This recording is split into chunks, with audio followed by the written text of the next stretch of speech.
Listen to the conversation between your friend and the rental agent and complete the list. First, you have some time to look at questions 1 to 7.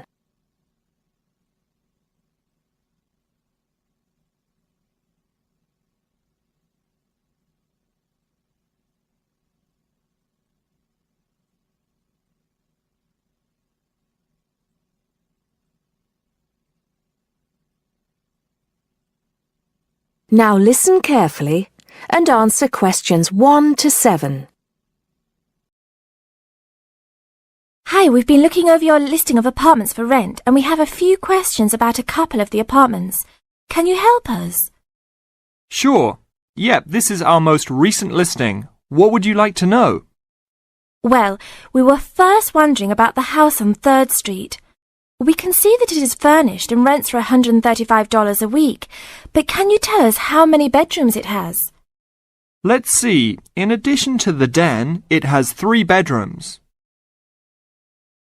The rental on 3rd Street has 3 bedrooms. So in the example, 3 bedrooms has been written down in the number of rooms column for 19 3rd Street. Now we shall begin. You should answer the questions as you listen, because you will not hear the recording a second time. Listen carefully and answer questions 1 to 6. Hi, we've been looking over your listing of apartments for rent and we have a few questions about a couple of the apartments. Can you help us? Sure. Yep, this is our most recent listing. What would you like to know? Well, we were first wondering about the house on 3rd Street. We can see that it is furnished and rents for $135 a week, but can you tell us how many bedrooms it has? Let's see. In addition to the den, it has 3 bedrooms. What about the one on Route 9N? It looks like it's big with a library and a deck, but it doesn't say how much it costs or anything else about it. Oh yes, Mrs. Gaylor's apartment. That one is actually only a 10-month rental and it is going for $156 per week. It's quite a nice place. She only rents for 10 months each year because of horse racing season. Then her relatives all come to stay, so tenants have to move out. It's a little bit inconvenient, but past tenants have really enjoyed their stay there. Oh, well, we need it for a full year. I guess that one is out. How about the rental on Browen Drive? How many rooms does that one have? As it says on the list, it has 2 bedrooms and a private kitchen and bath. But it's actually a very small place. That's why it's a bit cheaper. Oh. Well then, what about the one that has 3 large rooms? Who is renting that property? That one is a good deal. Mr. John Smith is renting it. But he's quite eccentric and he has a strict rule about no pets. How about cats? Nope, absolutely no pets. Well then, how about this studio apartment rented by Mr. Bo Jensen? How is that one? That ad is actually a bit deceptive. The studio apartment is the whole upper floor of an older house. It's actually very large and, at $45 a week, quite affordable. And it's near campus. I think I'd like to check that one out. Do you have a telephone number that we can call? It's not on the list? Oh, it isn't. Here it is. You should ring area code 518 and then 543-7790. Thanks. I think I'll call on that one first. Your friend decides that he would like to talk to Mr. Bo Jensen. Before you hear the rest of the talk, you have some time to look at questions 8 to 10.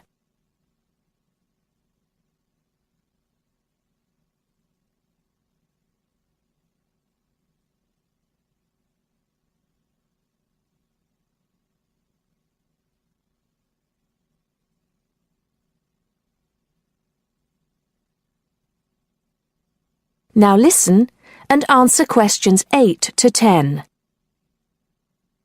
Hello? 1512, Route 9. Yes, is this Mr. Jensen? Yes, it is. Can I help you?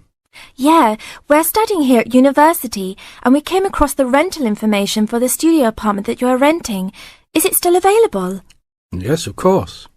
I actually just placed the ad and you're the first person to call. Is there anything you'd like to know about it? Yes, actually there is. As students, we are on the internet a lot, and we heard that some homes in the area have high-speed connections. What type of connection do you have there now? Oh, that's an interesting first question. But I guess I have heard that too. But we just have a phone line here. Nothing fancy. I think you can have a cable line installed, but it's just a phone line for now.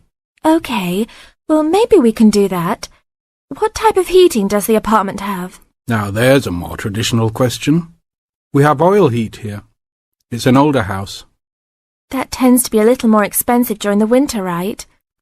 Yeah, but there's nothing to do about it. It would cost too much for me to put in a gas heater. What else would you like to know about the apartment? Well, we heard it was quite big.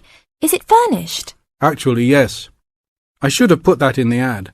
It has an old couch and a couple chairs, a dining table, refrigerator, stove, and even a dishwasher. Does it have any beds? Yep, it has 2. That sounds great. When is the apartment available? You can have it tomorrow night if you want. I just have to clean up a couple things before you get here. Do you want to come over and see it first? No, it sounds fine to us. I actually know the street too, so I know the area. We'll take it. That is the end of part 1. You now have half a minute to check your answers.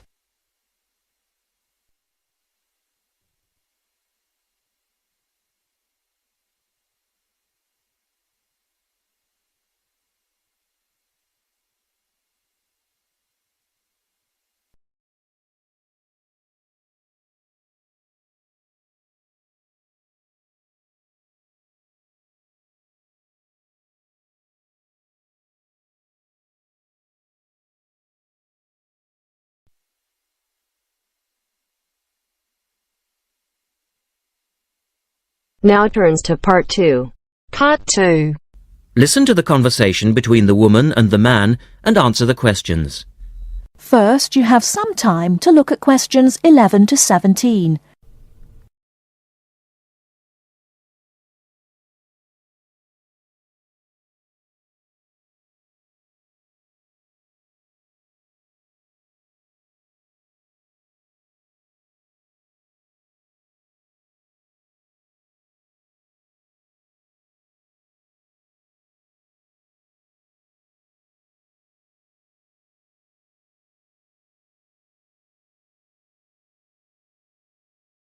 Now, listen carefully and answer questions 11 to 17.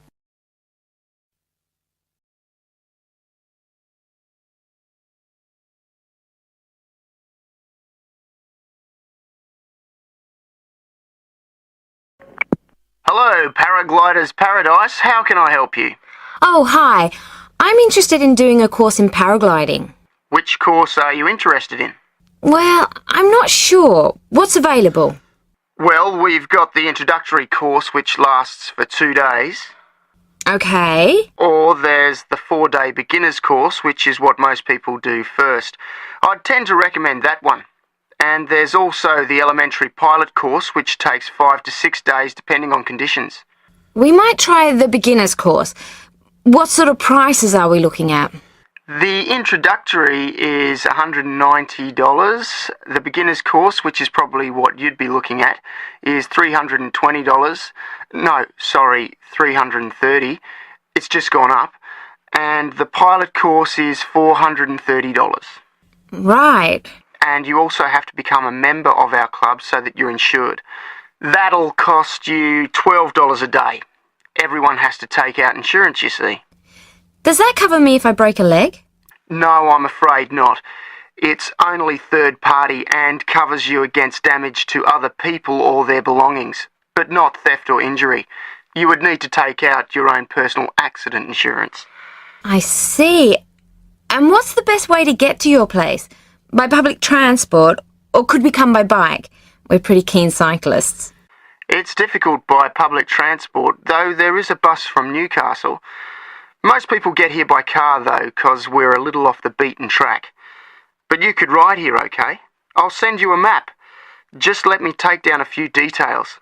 What's your name? Maria Gentle. And your address, Maria? Well, I'm a student staying with a family in Newcastle. So it's care of... Care of Mr. and Mrs. McDonald. Like the hamburgers? Yes, exactly. McDonald. The post office box address is probably best. It's P.O. Box 676, Newcastle. Is there a fax number there? Because I could fax you the information. Yes, actually there is. It's 0249, that's for Newcastle, and then 775431. Okay, now if you decide to do one of our courses, you'll need to book in advance and to pay when you book. How would you be paying? By credit card, if that's okay. Do you take Visa? Yes, fine. We take all major cards, including Visa. Okay then. Thanks very much. The girl is telling her friend about the course. Before you hear the rest of the talk, you have some time to look at questions 18 to 20.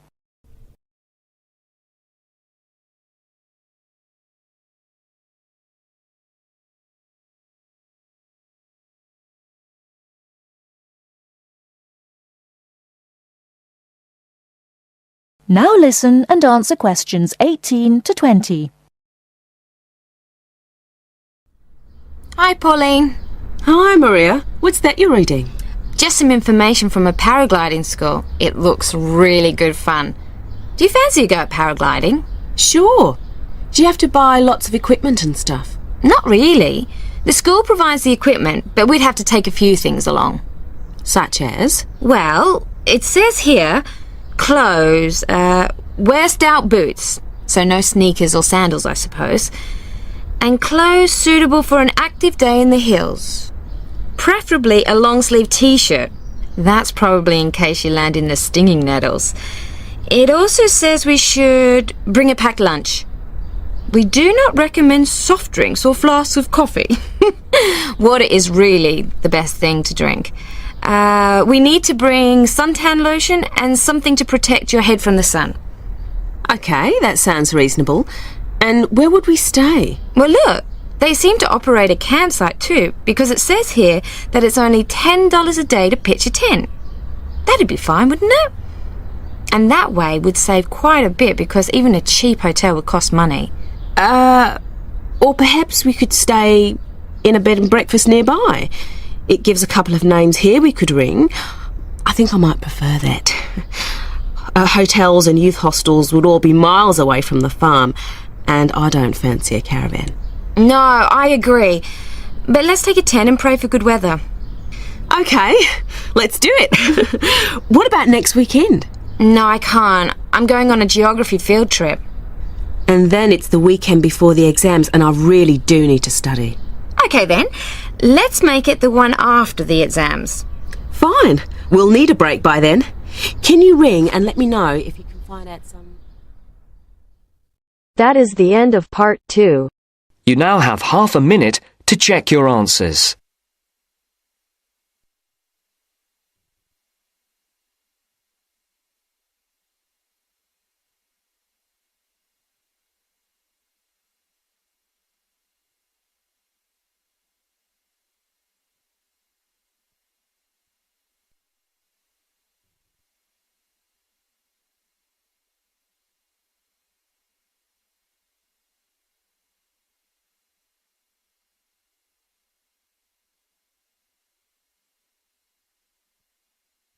Now turns to part 3.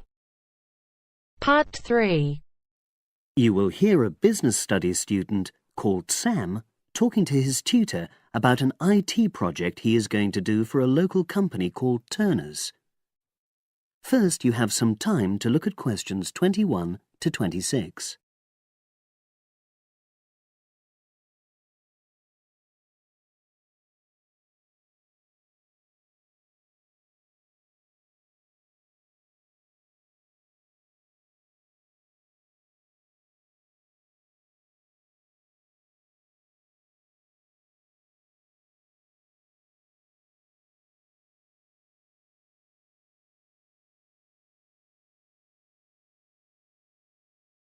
Now listen and answer questions 21 to 26. Hello, Sam. Come in and sit down. Thanks. You're here to discuss your company-based IT project, aren't you? Yes, I've been to see the manager and he's given me a lot of ideas about projects that the company would find useful, but I wanted to ask your opinion about them before I choose one. Yes, that's fine. Now, this company's called Turner's, isn't it? That's right. It's a small engineering company. They make machine components for trade use. They're well established. They started in 1976, but they're a bit old-fashioned. Okay. And what kind of projects did Turner's suggest you could do for the company? Well, they want some improvements made to their customer database. The one that they've got at the moment isn't very useful in some ways. I had a quick look at it. That would be a very straightforward project, and it'd be simple enough to evaluate, but I don't think you'd get enough out of a project like that. You wouldn't learn anything new. Well, another project they suggested is to do with their online sales catalogue. At the moment, customers can look at their products, but they can't actually order them online, which must affect their competitiveness. But I said I thought it would take too long. It's quite a big task. You're right. It's too much for the time you've got. It's a pity, though. Then they want some help with their payroll system. At the moment, the way they calculate pay involves a lot of manual accounting. I suggested they could have a system where employees register electronically when they arrive and leave work, so the hours they do could be transferred automatically. I think you'd get a lot out of a project like that. It would extend your skills, but it wouldn't be too much to take on. A student did something similar a couple of years ago, but this is slightly different. Well, then they need help with their stock inventory. They do everything manually. Really? Yes, and it takes so much time. It's probably very inaccurate, too. An electronic inventory would probably be the biggest single benefit for the company. I'm surprised they haven't had it done before. I know. Then they wanted to improve their internal security. The manager had visited other companies where the staff use swipe cards to access various areas of the building. It sounded useful, but the trouble is I'm not really sure how to do it. Well, I think you're right in that assessment. At the moment, it's probably a bit beyond your level of knowledge. Is that all? Just one more. Customer service. They want to be able to collect feedback from their customers in a more systematic way. At the moment, it's a bit of a mess, and they probably lose business as a result. Would that involve you going to see customers at their own premises? Because in that case, you might have to do a fair amount of traveling, and that would incur expenses that haven't been agreed with these companies. I never thought of that. Well, it might not be a problem, but it's something that needs clarifying.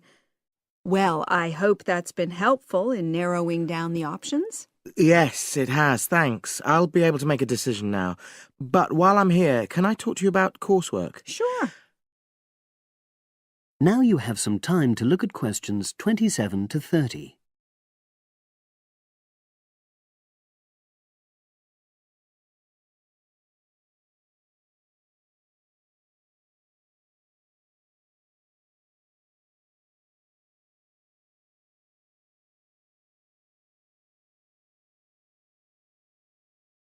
Now listen and answer questions 27 to 30. I'm not very happy about the way our group assignment is working. There are some problems. Oh dear. Are people just not getting on with each other? That's the worst thing. Actually, we're all friends. It's not that. But when we're having a discussion about the assignment, one or two people end up doing all the talking and the rest don't say anything. It's a bit frustrating because we need plenty of debate. Well, that's a common observation. You're studying in a group with people from all over the world, and you all have your own ways of participating.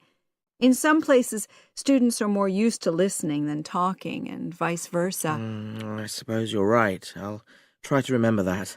Does everyone pull their weight as far as sharing the workload is concerned? I'd say they do, yes. And our group elected a leader. She's very good at making sure no one's overloaded. But personally, I feel that there are just too many of us in the group. Whenever we try to arrange a meeting, there's always at least one person who can't make it. It's not anyone's fault, it's just that we've all got slightly different timetables. Well, I'm glad you've talked to me about it. Feedback is always useful. Is there anything else you're concerned about? There are a couple of problems with lecturers that all the students are talking about. Last semester we had negative feedback about the way lectures were organized. There were several occasions when the wrong room had been booked or the same room had been booked twice, that sort of thing. Is that still a problem? That hasn't happened at all as far as I know. Oh, good. It's sorted out then. But I don't know the reason, but some of the staff often turn up late, so we miss 10 or 15 minutes of our lecture time. It might be because they've been copying handouts for students. I think there's a queue for the machine sometimes. Well, I'll look into that. Thank you for telling me.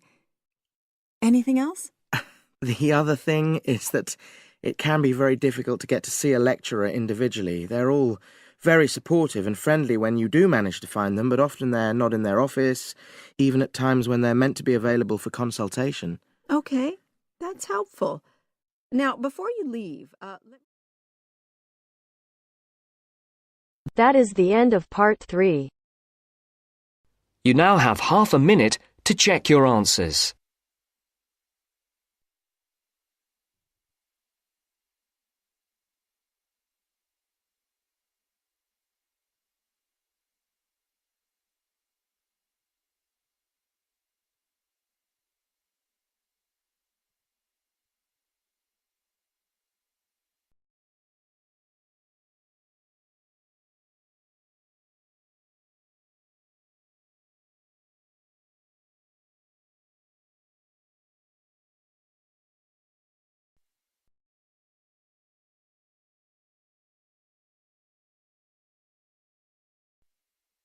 Now turns to part 4.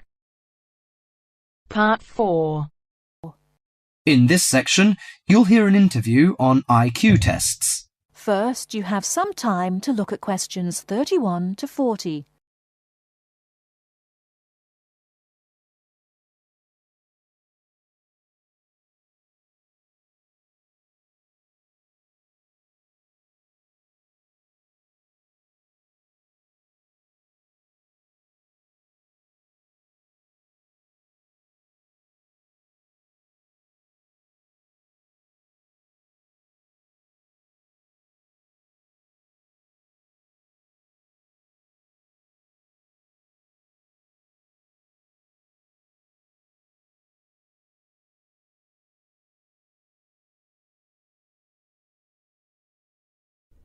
Now, listen carefully and answer questions 31 to 40. Mrs. Kellerman, a specialist in child psychology, is interviewed by Bridget. Mrs. Kellerman, why is it that some children perform much better than others at school? Obviously, it can't be denied that certain children are brighter than others, but it's not as simple as that. A lot of emphasis is placed on intelligence measured by tests, so-called IQ tests, which only measure certain types of intelligence, such as basically linguistic and numerical skills, or reading and mathematics to put it plainly, which is unfortunate because some children are bound to suffer. A good example was a friend of mine's son who was kept out of the top class at school because of his average IQ. That's around 100. His father, though he had no idea his son was going to be an architect, always said he was a clever child. Apparently, he was able to picture things in his mind and draw accurately at a very early age. The point is that his university life might not have been so difficult if his ability had been recognized sooner.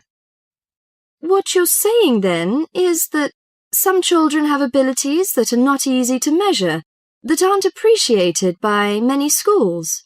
Precisely.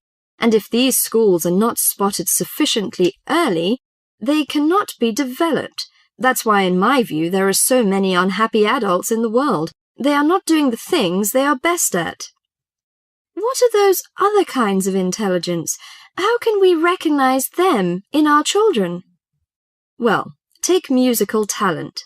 Many children never get the chance to learn to play an instrument, but while they might not become great artists or composers, they may get a lot of pleasure and satisfaction. Musically gifted children are fascinated by all kinds of sounds, car horns, animal noises, and so on, and they can easily recognize tunes and sing them in key. How can a parent encourage them? Sing to them and teach them new songs. Buy a piano or even a cheap instrument such as a recorder. If you can afford it, send them to music lessons as soon as possible. Play recordings of different instruments to them. What about a child who is good at sport? Could that be described as a form of intelligence? Most certainly.